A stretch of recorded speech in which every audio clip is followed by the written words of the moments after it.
అమ్మా కుసుమ కుసుమ పార్వతి అన్న పిలుపు విని వస్తున్నానండి అంటూ సావిట్లోకొచ్చింది పార్వతమ్మ. అమ్మాయి ఏదే ఎంత పిలిచినా పలకట్లేదు. దాని పేద కవరొచ్చింది. మేడపై నుంచి వినిపించలేదేమో. నేను పైకెళ్తున్నాను. ఆ కవర్ ఇట్లా ఇయ్యండి, నేను ఇస్తాను. జగన్నాథం గారు కవర్ అందించారు. పార్వతమ్మ దాన్నందుకొని పైకెళ్ళింది. విలాసం తన పేరే ఉంది. కవరు చించింది కుసుమ. లోపలికి కాగితం పల్చగా కనిపించింది. ఒకటి శుభలేఖ, ఇంకోటి తనకు మరీ మరీ రమ్మని రాసిన స్నేహితురాలి స్వాగత లేఖ. రెండూ శాంతంగా చదివింది కుసుమ. శుభలేఖలో వధూవరుల ఫోటోలు కూడా ఉన్నాయి. తన స్నేహితురాళ్ళు మురళి పెళ్ళా. చదువెందుకు మానేసింది? వరుని పేరు మురళీరావుగా బాగానే ఉంది. తను తప్పకుండా వెళ్ళాలి. ఈ శుభవార్త తల్లితో చెప్దామని తలెత్తింది పార్వతమ్మ. అక్కడ ఉంటేగా. ఎప్పుడెళ్ళిపోయిందో కిందికి. కుసుమ గబగబా కిందికెళ్ళింది. నానారు మురళి పెళ్ళటండి. వరుడు ఎంఎస్సి, మనందరినీ మరీ మరీ రమ్మని రాసింది అంటూ కవర్ అందించింది తండ్రికి. ఏమిటి, మురళి పెళ్ళా? ఏం కంగారో, నీకంటే చిన్నదానిలా కనపడుతుంది. ఇప్పుడే చదువు మాన్పించి పెళ్లి చేయవలసిన అగత్యం ఏమొచ్చింది అంటూ తన ఉద్దేశాన్ని తెలిపింది పార్వతమ్మ.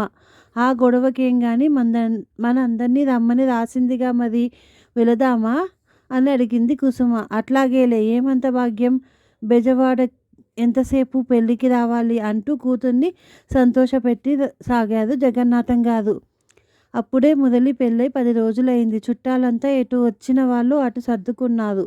ఆ తర్వాత జగన్నాథం గారు కుసుమ ఒక్కసారి భోజనాలకు కూర్చున్నారు. పార్వతమ్మ వడ్డిస్తుంది. పెళ్ళి బాగానే జరిగింది కదమ్మా అడిగింది. మంచి సంబంధం కుదరాలే గాని పెళ్లి చేయడం ఏమిటి అంత బ్రహ్మాండం కాదు అన్నాడు జగన్నాథం గారు ఎన్నో పెళ్ళిళ్ళు చేసినట్టుగా. పార్వతమ్మ ఏమీ మాట్లాడలేదు.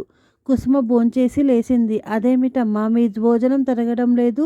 మగవాళ్ళు కాళ్ళు తడారేటప్పుడు భోంచేసి లేవాలంటారు అంటూ ఆలోచన సందంలో మునిగిన భర్తను హెచ్చరించింది పార్వతమ్మ. ఏదో ఆలోచిస్తుంటే ఆలస్యం అయ్యిందిలే. దానికేం కానీ మన అమ్మాయికి మాత్రం పెళ్లి చేసే వయసు రాలేదా? మనం ఎందుకు తొందరపడడం లేదు అంటూ అడిగారు జగన్నాథం గారు. అప్పుడే ఏం పెళ్ళండి, ఇంకా 20 ఏళ్ళన్నా నిండలేదు. అయినా చదువు పూర్తి కావద్దు. నేను మిమ్మల్ని పీడించవలసింది పోయి మీరే నన్ను పీడిస్తున్నారే ఆశ్చర్యంగా అడిగింది పార్వతమ్మ. పీడించడం కాదు, మనకేం తక్కువని పెళ్లి మాట తలపెట్టుకోకపోవడానికి. అదిగాక ఈ ఆస్తంతా దానిదే. ఇంక చదువు విషయం అంటావా? ఏదో హాబీగా చదువుతుందే గాని తప్పనిసరిగా పరీక్ష పాస్ అయి ఉద్యోగం చేయాల్సిన కర్మ దానికేముంది? ఇంతకీ నీకెందుకు ఇష్టం లేదంటావు? బాగుంది. నా ఇష్టాలకేముంది? 20 ఏళ్ళన్నా నిండకుండా పెళ్లి చేయడం నాకేం ఇష్టం లేదు. తర్వాత మీ ఇష్టం అంటూ చిన్నబుచ్చుకున్న మొహంతో జవాబిచ్చింది పార్వతమ్మ. అది కాదు పార్వతి, నేను చెప్పేది కూడా కొంచెం ఆలోచించు. మనకి ఇక ఎవరున్నారు కనుక ఎటొచ్చి అదేగా. దాని ఆనందం కంటే మనకి ఇంకేం కావాలి? పెళ్ళైన తర్వాత దాని కడుపున 4 పిల్లలు పుడితే వాళ్ళని చూస్తూ కాలం గడపచ్చు అంటూ భోజనం ముగించి సావిట్రికెళ్ళిపోయారు జగన్నాథం గారు. పార్వతమ్మకేమీ పాలు పోలేదు. భర్తగారి ఆఖరి మాట ఆవిడకు స్పృహ తప్పేటంత పరిస్థితి వరకు లాక్కొచ్చాయి. కుసుమకి పెళ్ళా? ఏడాది తిరగకుండా గర్భం. తనకి మనవళ్ళు. తనమ్మ అవుతుందా? అప్పుడే తనమ్మాయి ఎంత ముసలిదా? అలాంటిది ఎప్పటికీ జరగకూడదు అని గట్టిగా నిర్ణయం చేసుకుంది పార్వతమ్మ. ప్రస్తుతం పార్వతమ్మ చాలా అందంగా ఉంటుంది. మనిషికి 40 ఏళ్ళు వచ్చినా 30 ఏళ్ళ లోపల మనిషిగా కనపడుతుంది. కుసుమని పార్వతమ్మని చూసిన వాళ్ళు తల్లి కూతుళ్ళు అనుకోరు, అక్క చెల్లెళ్ళు అనుకుంటారు. ఎప్పుడైనా పేరంటానికి కానీ సినిమాకి కానీ వెళ్ళాల్సి వస్తే ఒకరిని మించి ఒకరు ముస్తాబు చేసుకుంటారు. అలాంటి సమయంలో పార్వతమ్మని పోలిక పట్టలేదు. ఇటువంటి నవయవ్వని పార్వతమ్మ అమ్మమ్మగా మారడం ఏముంటుంది చెప్పండి? పోనీ కూతురికి పిల్లలే కలిగారనుకోండి, అల్లుడు వస్తే అత్తగారని అయినా పిలుస్తాడుగా. కూతురికి పెళ్లి మనకపోవడానికి భర్త చేస్తానన్న వాదించడానికి ఇదే కారణం. ఇలాగే ఏదో ఆలోచిస్తూ పోతుంది పార్వతమ్మ. భర్త భోంచేసిన కంచమన్నా తీయలేదు. పార్వతి భర్త మాటలు పార్వతమ్మ ఆలోచనను సాగరం నుండి తిరిగి వంటగదిలోకి తీసుకువచ్చాయి. వస్తున్నానండి. పార్వతమ్మ త్వరగా సావిట్లోకి వెళ్ళింది. వంటింట్లోనే పాతుకుపోతావేం? ఇంకా వస్తావు ఇంకా వస్తావు అని కాచు కూర్చున్నాడు. తమలపాకులు తీసుకురా అన్నారు విసుగ్గా జగన్నాథం గారు.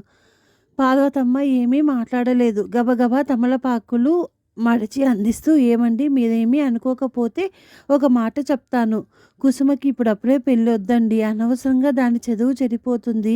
అదే నా భయం. తర్వాత మీ ఇష్టం ఎంతో లాలనగా కోరింది. అలాగే పార్వతి, ఏదో మాట వరుస కన్నాను కానీ నీకు ఇష్టం లేకుండా పెళ్లి జరుగుతుందా? ఈ మాత్రం దానికి ఇంత బతిమాలాలా? ఆ గొడవకేం కానీ నా స్నేహితుడు ఒకడు వచ్చాడు. ఇవాళ సినిమాకి వెళ్తున్నాం, టైం కూడా అయ్యింది అంటూ కోటు తగిలించుకొని గుమ్మం దాటారు జగన్నాథం గారు. భర్త కనుమరుగయ్యేదాకా చూసింది. తర్వాత వీధి తలుపు వేసుకొని వంటింట్లోకి వెళ్ళింది.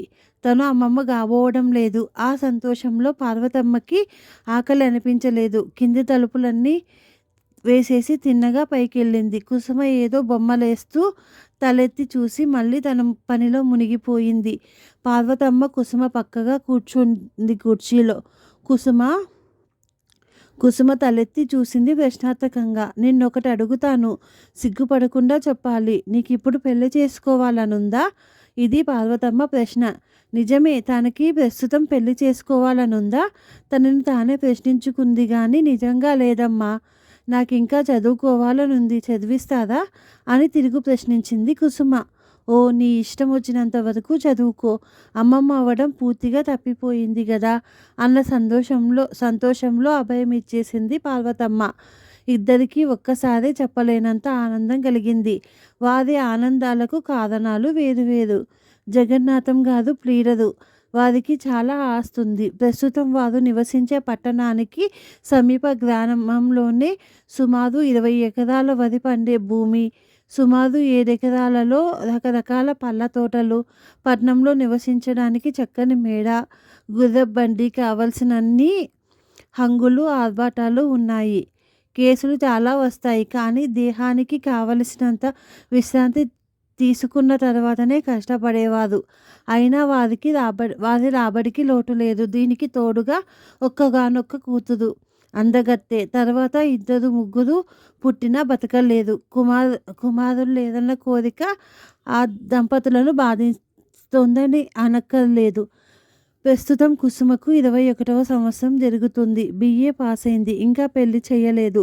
అయినా పార్వతమ్మకి భయం లేదు. ఫ్లారెన్స్ నైటింగేల్ చూశారు. ఇవాళే ఆ పుస్తకం చదివాను. చక్కగా ఆ అమ్మాయి పెళ్లి చేసుకోకుండా దేశానికి సేవ చేస్తుంది. కుసుమకే తరతరాలుగా ఖ్యాతిని సంపాదించుకోగలిగింది అంది పార్వతమ్మ భర్తతో ఒకనాడు. అయితే నీవు కూడా పెళ్లి చేసుకోకుండా అలా సేవ చేయలేకపోయావా? నవ్వుతూ అన్నాడు జగన్నాథం గారు. ఇంతలో కుసుమ మేడపై నుంచి వచ్చింది. నాన్నగారు, సినిమాకి వెళ్తున్న అమలు కూడా వస్తానంటుంది. అలాగేనమ్మా, ఎంత కావాలంటావు? 3 రూపాయలు చాలు, చిల్లర లేదు. ఈ నోటు తీసుకెళ్ళి వచ్చేటప్పుడు జాగ్రత్తగా రండి అంటూ మనీ పర్సు తీసి 5 రూపాయల నోటు అందించారు జగన్నాథం గారు. దాన్ని తీసుకుని వెళ్ళిపోయింది కుసుమ. పార్వతి, అమ్మాయిని చూసావా? చిలకలా ఉంది. పెళ్ళైతే అమ్మాయిలకే కళ్ళెదురకుండా లేకపోతుందని నీ భయమా? అలాగైతే ఇల్లరికపుట అల్లుని తెస్తాను. ఎన్నాళ్ళని ఇట్లా? పార్వతి, నువ్వు చెప్పినట్టే చదువుకి ఆటంకం అవుతుందని ఇంతవరకు ఊరుకున్నానా? ఆ చదువు కూడా అయిపోయింది. అసలు నీ మనసులో ఉన్న సంగతి ఏంటో చెప్పకూడదు? చిరుకోపంగా అడిగారు జగన్నాథం గారు. పార్వతమ్మ తనకింకా ఓటమి తప్పదనుకుంది. ఎన్నాళ్ళని చదువు వంక పెడుతుంది? పోనీ అమ్మాయిని డాక్టర్ కోర్సుకి పంపించి పెళ్లి చెయ్యొద్దని చెబుదామా అంటే, అమ్మో, అలా చెప్పడమే. అయితే పెళ్ళికి ఒప్పుకోవాలా? మొన్ననే మురళి ఉత్తరం రాసింది. ఆడపిల్లట. కుసుమకు మాత్రం కలగకుండా ఉంటారా? పోనీ ఈ ఏడైదైనా ఆపేస్తే బాగున్ను. ఏం పార్వతి, పెళ్ళంటే నీకు ఎందుకు అంత భయం? నీ తత్వం అర్థం నాకే బోధపడడం లేదు. కుసుమని అడిగి ఈ ఏడాది ఆ కాస్త పని అయిందనిపించేస్తాను అన్నాడు జగన్నాథం గారు కోపంగా. పార్వతమ్మ మాట్లాడలేకపోయింది. పార్వతమ్మకేమీ తోచట్లేదు. ఏమి చేస్తున్నా కుసుమ విగ్రహమే కనపడుతుంది. అమ్మాయి ఇంట్లో కళ్ళకెదురుగా కనపడుతుంటే భర్త పోదు మరీ ఎక్కువైపోతుంది. కుసుమ కొన్నాళ్ల పాటు ఎటన్నా వెళితే కొంచెం మనశ్శాంతి ఉంటుంది. మొన్నను బెజవాడ నుంచి సత్యవతి వదిన కూడా ఉత్తరం రాసింది కుసుమని పంపమని. ఆ ఊళ్ళోనే దాని స్నేహితురాలు మురళి కూడా ఉంది. ఇంత మంచి ఆలోచన తట్టినందుకు తబ్బిబ్బైపోయింది పార్వతమ్మ. కుసుమ దగ్గరికి వెళ్ళింది. అమ్మ కుసుమ, మొన్న సత్యవతి అత్తయ్య ఉత్తరం రాసింది చూసావుగా, మరి ఎప్పుడు వెళతావు అంటూ ప్రశ్నించింది. మురళి కూడా రాసిందమ్మా రమ్మని. ఓ 15 రోజులుండి మళ్ళీ వస్తా అంటూ సంతోషంతో పెట్టే బెడ్డింగు సర్దుకోసాగింది. పార్వతమ్మ తలుచుకోవడం చెయ్యలేకపోవడమునా ఆ సాయంత్రమే కుసుమని బెజవాడ పంపించేసింది. రవి కనపడడం లేదే మురళి అని స్నేహితురాల్ని అడిగింది కుసుమ. ఓ ఇప్పుడు జ్ఞాపకం వచ్చాడనమాట. అవునులే, మీకెలా జ్ఞాపకం ఉంటాం. అయినా నీకు రవితో ఏం పని? కుసుమ ఏడిపించడానికి అడిగింది మురళి. అలా అడుగుతున్నావేం? పని లేకపోతే తెలుసుకోకూడదు. నాకు ఇక్కడ ఏం పనుందని వచ్చాను. పోనీలే, వెళ్ళిపోతాను. అయ్యయ్యో, చాలా కోపం వచ్చిందే వదిన గారికి అంటూ చలోక్తి విసిరింది. నిజంగా కుసుమకి సిగ్గేసింది. పోనీ తన పేరు ఎత్తానే కానీ నీవిట్లా మాట్లాడుతున్నది. సరేలే, ఇక నీతో ఆ మాటే అడగను అంటూ పక్కకి తిరిగి కూర్చుంది కుసుమ. ఎలా వడ్డించాలా అని ఇద్దరూ ప్రయత్నం చేస్తున్నారు. అమ్మ మురళి అన్న కేక వినిపించింది ఇద్దరికీని. ఇద్దరూ ఆశ్చర్యపోయారు. అది జగన్నాథం గారి గొంతు. అదే, మీ నాన్నగారు వచ్చారే, పద వెళదాం. అమ్మ వాళ్ళిద్దరూ కిందికి వచ్చారు. కింద సావిట్లో మురళి తల్లి అన్నపూర్ణమ్మ జగన్నాథం గారితో మాట్లాడుతున్నారు. ఏం నాన్న మీరొచ్చారేం, అమ్మకెలా ఉంది అంటూ ఆత్రంగా ప్రశ్నించింది కుసుమ. మీ అమ్మకి బాగానే ఉందమ్మా. రవేడి, అతనితో కొంచెం మాట్లాడాలి, పనుండి వచ్చాను అన్నారు. రవి మా అల్లుడు కలిసి ఏదో పని మీద గుంటూరు వెళ్ళారు. ఇవాళ రావాలి, బహుశా వాళ్ళే వస్తారు కానీ భోజనాలకి లేవండి మీరు అంటూ తొందరపెట్టింది అన్నపూర్ణమ్మ. అందరూ వంటింట్లోకి దారి తీశారు. ఆ వచ్చిన పనేదో ఇప్పుడు చెప్పండి మామయ్య అంటూ కదిపింది మురళి. నువ్వు నన్ను మామయ్య అని యథాలాపనగా అన్నావేమో గాని ఆ మాటనే నిజం చేసుకోవాలని వచ్చా. కుసుమకు పెళ్లి చేయడం అంటే మా పార్వతికి ఇష్టం లేదు. నిన్న నిక్కచ్చిగా అడిగితే తనకి ఇష్టం లేదని పూర్తిగా పెళ్లి మానేయమని చెప్పింది. నాకు ఒళ్ళు మండిపోయింది. ఇక మీదట పార్వతి మాటలు వినదలుచుకోలేదు. అందుకని కుసుమకి మీ ఊళ్ళోనే రిజిస్టర్ మ్యారేజీ చేసి ఇంటికి తీసుకెళ్దామని వచ్చా. బాగుందా నా ఐడియా అంటూ పరిస్థితులన్నీ తెలియజెప్పారు. మీ ఐడియాకేం బాగానే ఉంది, కానీ కుసుమని నాకిచ్చి పెళ్లి చేస్తారేమిటి? కొంపదీసి పెళ్లి కొడుకుని వెతికారా అంది కొంటెగా మురళి. ఓ పెళ్లి కొడుకుకేం లోటమ్మా, మన రవికుమార్ లేడు అన్నారు జగన్నాథం గారు అన్నపూర్ణమ్మ గారిని పరీక్షిస్తూ. ఎవరు మాత్రం ఈ సంబంధానికి ఒప్పుకోరు? చిలక లాంటి పిల్ల, సుమారు 1,00,000 రూపాయలు చేసే ఆస్తి. ఏమండి వదిన గారు, వింటున్నారా సంభాషణ అంటూ కుసుమని గిల్లింది మురళి. కుసుమ మురళి భోంచేసి వెళ్ళిపోయారు. తర్వాత జగన్నాథం గారు అన్నపూర్ణమ్మ గారు ఏవేవో మాట్లాడుకున్నారు. ఆ సాయంత్రానికి మురళి తండ్రికి, రవికి అందరికీ తెలిసిపోయింది సంగతి. అందరూ అంగీకరించారు. 2 రోజుల తర్వాత రిజిస్టర్ మ్యారేజీ వైభవంగా జరిగిపోయింది. ఆ సాయంత్రం జగన్నాథం గారు కూతుర్ని, అల్లుడిని తీసుకొని ఇంటికి బయలుదేరారు. పెళ్లి నుంచి తప్పించాలి కదా అని పొరుగురు పంపితే పెళ్లి చేసుకుని తయారైంది కుసుమ.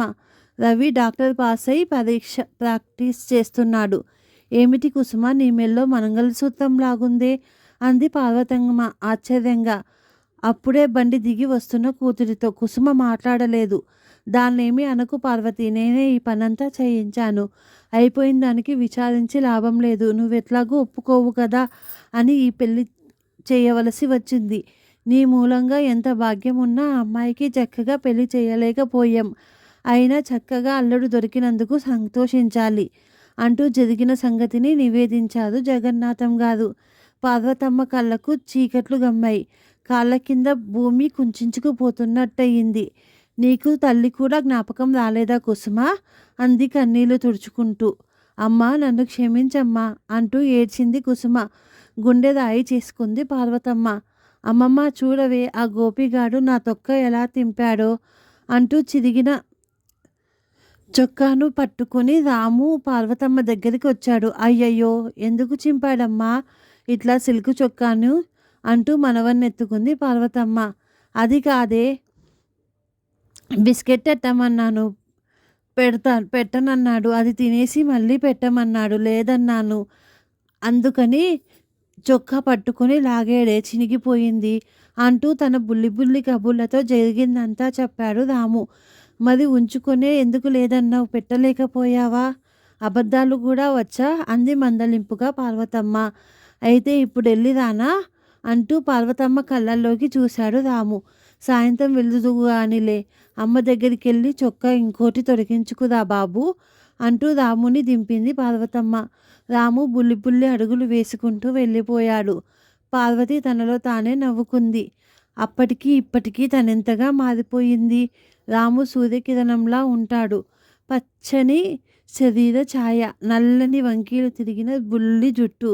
ఒకప్పుడు మనవళ్ళు కదుగుతారని కంపించిపోయిన పార్వతమ్మకిప్పుడు ఆ మనవడే సర్వస్వం అయిపోయాడు. Thank you for watching. ఈ కథ నచ్చినట్టయితే లైక్ చేయండి, షేర్ చేయండి, సబ్స్క్రైబ్ చేయండి. Thank you.